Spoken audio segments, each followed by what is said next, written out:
상견례 상 위에 소고기 대신 욕과 거짓말이 올라왔고 마지막에 치워진 건 우리 결혼이었다. 처음 그 말을 들은 순간 내 귀가 잘못된 줄 알았다. 하지만 아니다. 분명히 예비 시모의 입에서 부모도 없는 애가 우리 집에 들어와 라는 말이 떨어졌다. 내 옆에 있던 남자친구 민재는 하얀 얼굴로 수저를 놓았고 내 맞은편에 앉은 예비 시부는 코웃음을 치듯 헛기침만 내뱉었다. 차가운 공기가 내 볼을 스치며 고급 한정식집 상 위에 놓인 갈비찜과 모둠전은 더 이상 음식이 아니었다. 그것은 모욕의 장식품이었다. 내 이름은 이연주 32. 부모님을 일찍 잃었다. 하지만 무너지지 않았다. 날 다시 세워준 건 외할아버지, 할머니, 작은 아빠와 작은 엄마, 그리고 사촌 오빠였다. 그네 사람은 피가 섞였든 아니든 내겐 세상에서 가장 든든한 가족이었다. 그런데 지금 그들이 내 앞에서 무시당하고 있었다.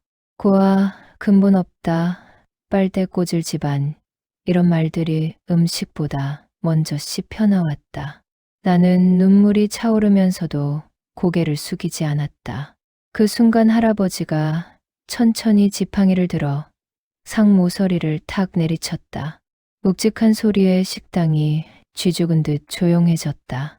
그리고 할아버지가 단호하게 말했다. 이 상 당장 치워라. 직원들이 줄지어 들어와 진수성찬을 죄다 치워버렸고 결국 그 자리에 남은 건 산산조각난 체면과 파혼 직전의 공기뿐이었다. 사실 예감은 있었다. 처음 민재를 집에 데려왔을 때 할아버지 표정이 석연치 않았다. 가족들 모두는 그를 반겼지만 할아버지는 내게 따로 말씀하셨다. 연주야, 착한 건 알겠는데 사람이 이상하게 걸린다. 웃는 얼굴 뒤에 뭔가 두 개의 그림자가 있다.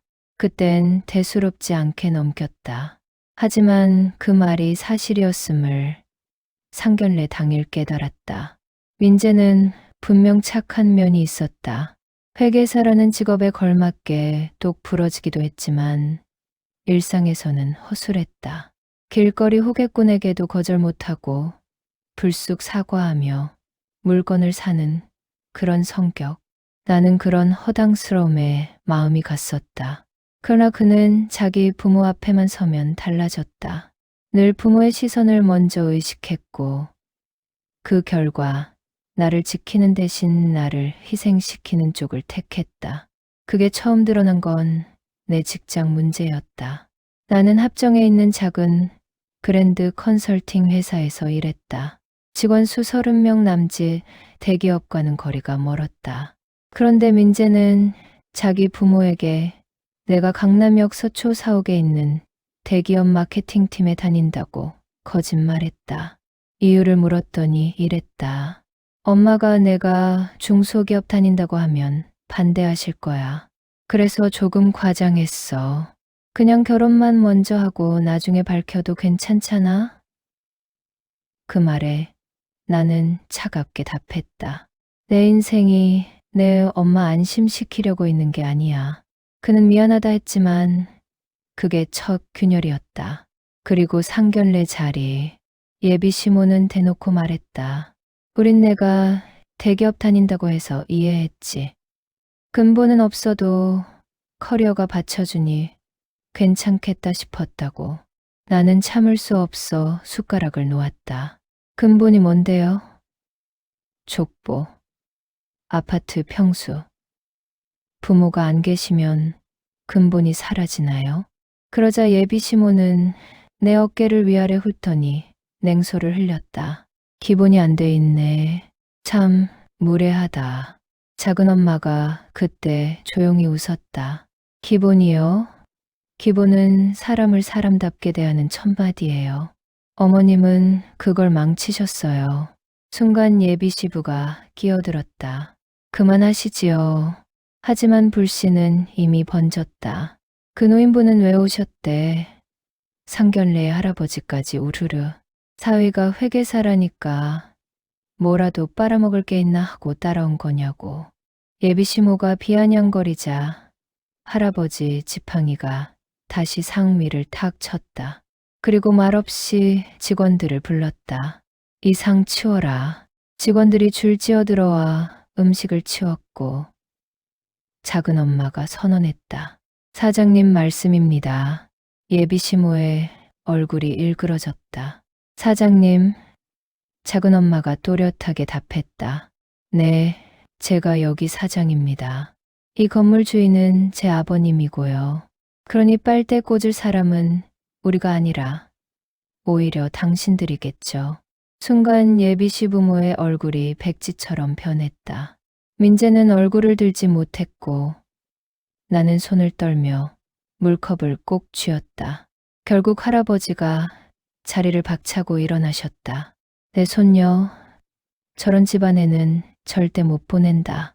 그렇게 상견례는 파국으로 끝났고 결혼 약속도 그 자리에서 사실상 무너졌다. 하지만 이건 시작일 뿐이었다. 진짜 막장은 그 뒤에 몰려왔다. 상견례가 끝나고 며칠 동안 나는 아무 말도 할 수 없었다. 집안 어른들은 나를 위로해 주셨지만 마음속 깊은 곳은 얼어붙은 채였다. 그런데 아이러니하게도 민재는 그날 이후 나를 더 붙잡았다. 전화, 문자, 회사 앞까지 찾아오는 집요함.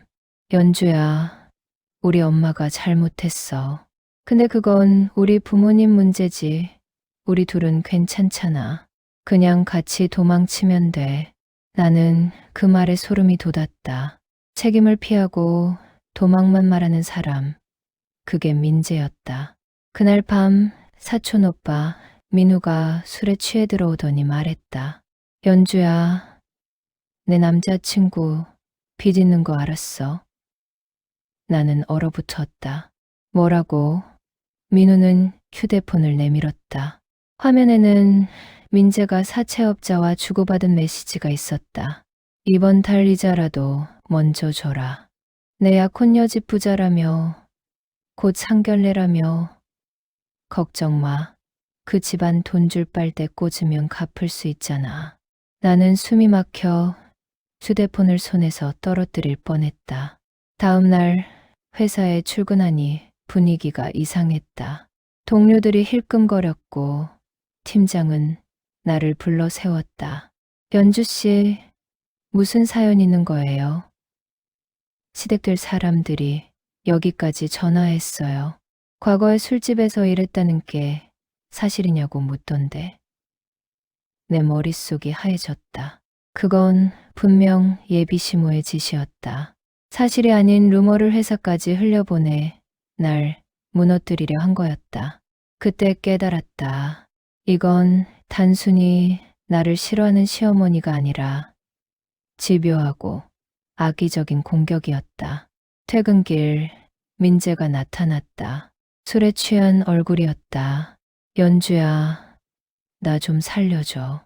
나 진짜 너 없으면 죽어. 그는 길바닥에 무릎을 꿇었다. 사람들의 시선이 쏠렸지만 그는 아랑곳하지 않았다.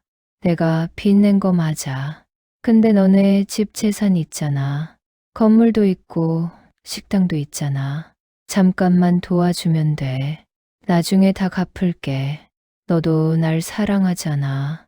그 순간 내 가슴 속에서 뭔가가 탁 끊어졌다. 사랑? 넌 나를 사랑한 게 아니야. 내 가족, 재산을 사랑한 거야. 그의 얼굴이 일그러졌다. 그래, 맞다. 하지만 넌 어차피 고하잖아. 너 혼자 뭘 할 수 있어. 너 같은 애는 우리 같은 집안 만나야 체면이 서는 거야. 그러니까 같이 가자. 나는 그 자리에서 뺨을 후려쳤다. 나는 고아가 아니야. 날 키워주신 네 분의 부모님이 계셔. 넌 오히려 부모가 있어도 인간 구실 못하는 거야. 민재의 눈빛이 일그러지며 욕설이 튀어나왔다. 그 순간 골목 끝에서 지팡이를 짚은 할아버지가 나타났다. 이놈 바시는 내 손녀 앞에 나타나지 마라. 민재는 결국 뒷걸음질 쳤지만 그의 집요함은 끝나지 않았다. 그날 밤 집에 도착했을 때 현관문 앞에 흰 봉투가 놓여 있었다. 안에는 USB 하나와 쪽지가 들어 있었다. 연주 씨, 당신의 예비 신랑 다른 여자에게 아이까지 낳게 했습니다. 증거는 USB 안에 있습니다. 떨리는 손으로 컴퓨터에 USB를 꽂자 화면에 민재가 어떤 여자와 함께 찍은 사진들이 줄줄이 떴다. 심지어 산부인과 진료 기록까지. 나는 온몸이 차갑게 식는 걸 느꼈다. 그는 내게 모든 걸 숨겼던 것이다. 사랑도, 빚도, 과거도. USB를 본 그날 밤 나는 숨이 막혀 잠을 이룰 수 없었다. 그런데 새벽 2시 초인종이 울렸다. 현관문 모니터를 보니 민재가 있었다. 술에 만취한 얼굴로 문 앞에 서서 소리쳤다. 연주야, 열어. 내가 설명할 수 있어. 그 여자 잠깐이었어. 아이, 없었어. 그냥 낙태했어. 별일 아니야. 그 말이 별일이 아니라고. 내 심장은 미친 듯 뛰었고 결국 경찰에 신고했다. 몇 분 뒤 사이렌 소리와 함께 경찰이 도착했고 민재는 순찰차에 태워졌다. 하지만 그는 창문에 얼굴을 들이밀며 외쳤다. 연주야, 이건 사랑이야. 사랑이 죄냐고. 그 목소리가 아파트 복도에 울려 퍼졌다. 경찰은 접근 금지 명령을 신청하라고 했지만 나는 불안했다. 민재의 집착은 단순한 집착이 아니었다. 며칠 후 회사에선 또 다른 소문이 돌았다. 연주 씨, 사장님 사위될 줄 알고 다들 예의 차린 거였는데 파혼났대.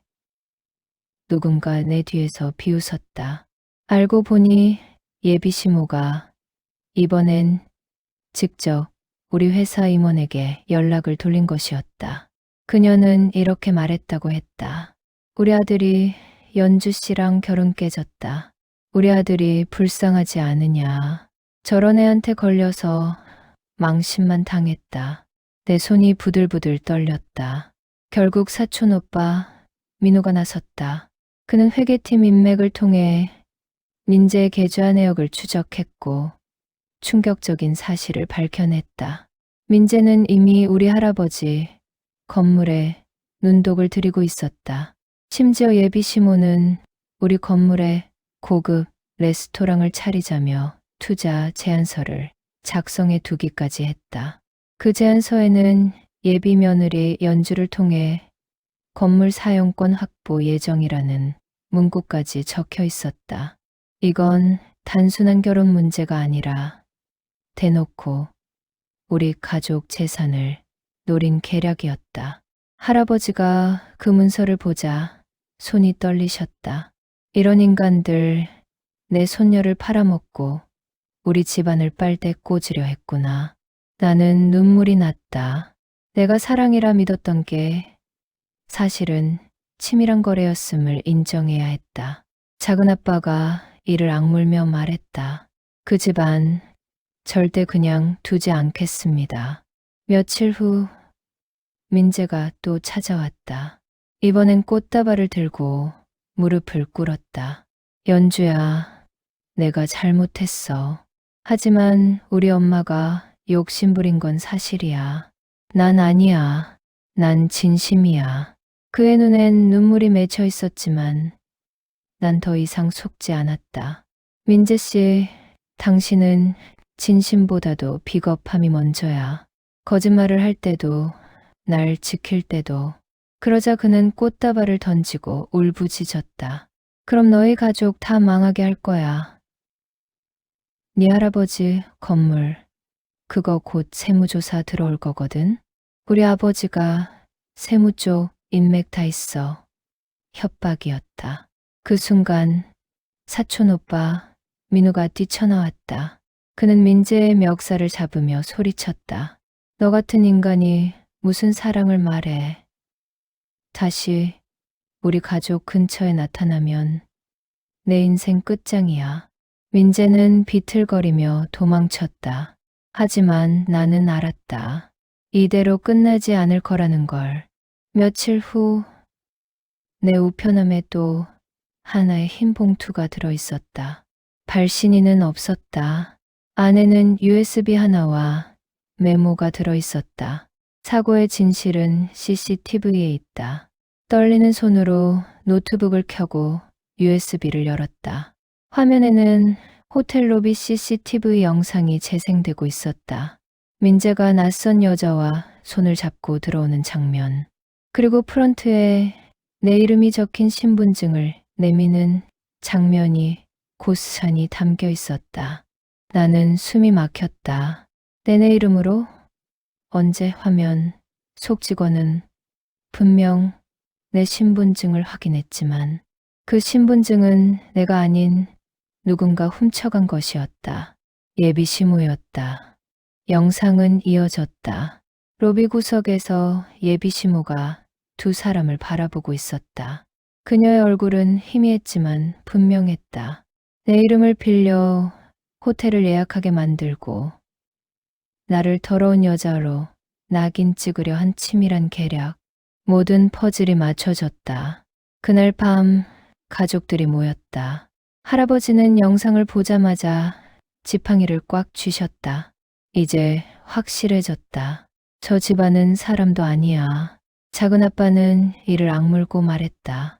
법정으로 가야 합니다.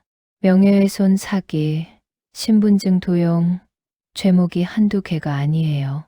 그리고 며칠 뒤 우리는 법정 싸움을 시작했다. 증거는 충분했다. 민재가 숨긴 빚, USB 속 사진, CCTV 영상까지. 예비 시모는 발버둥 쳤다. 내가 뭘 했다고 그래. 그냥 우리 아들 지키려 했던 것뿐이야. 그러나 재판장은 냉정했다. 피고는 예비 며느리의 명예를 훼손하고 재산을 노린 정황이 충분히 인정됩니다. 판결은 우리 편이었다. 민재는 결국 모든 빚이 드러나 파산 선고를 받았고 예비 시모는 벌금형과 사회봉사 명령을 받았다. 그날 법정을 나서며 그녀는 마지막까지 소리쳤다. 연주, 넌 내 아들 인생을 망쳤어. 나는 담담히 대답했다. 아니요, 어머님. 그건 어머님이 망친 겁니다. 모든 게 끝난 후 나는 집 앞에서 하늘을 올려다봤다. 할아버지가 내 어깨를 토닥이며 말씀하셨다. 연주야, 세상엔 사람을 보는 눈이 제일 중요하다. 재산이 많은지 직업이 번듯한지보다 그 사람의 진심이 무엇인지 이번에 내가 크게 배운 거다. 나는 눈물이 맺힌 채 고개를 끄덕였다. 시간이 흘러도 그날의 상견례는 내 인생의 가장 큰 상처이자 교훈으로 남았다. 만약 할아버지의 해안이 없었다면 나는 지금쯤 거짓과 욕심 속에 갇혀 살고 있었을지도 모른다. 나는 이제 다시 두려워하지 않는다. 내 옆에는 가족이 있다. 부모님을 일찍 잃었지만 할아버지, 할머니, 작은아빠, 작은엄마, 그리고 사촌 오빠까지 4명의 부모와도 같은 어른들이 나를 지켜주고 사랑해 주었다. 그것이 내가 가진 가장 큰 재산이었다. 상견례 상위에서 치워진 건 음식이 아니라 가면이었다. 민재와 그의 가족이 쓴 가면이 벗겨진 순간 그들의 닛낮은 욕심과 탐욕뿐이었다. 나는 그날 이후로 더 단단해졌다. 사랑은 눈을 멀게도 하지만 진실은 결국 드러난다. 그리고 가족의 힘은 어떤 폭풍보다 강하다. 이제 나는 다시 걸어간다. 언젠가 진짜 진심으로 나를 사랑하고 내 가족을 존중할 수 있는 사람을 만날 날을 기다리며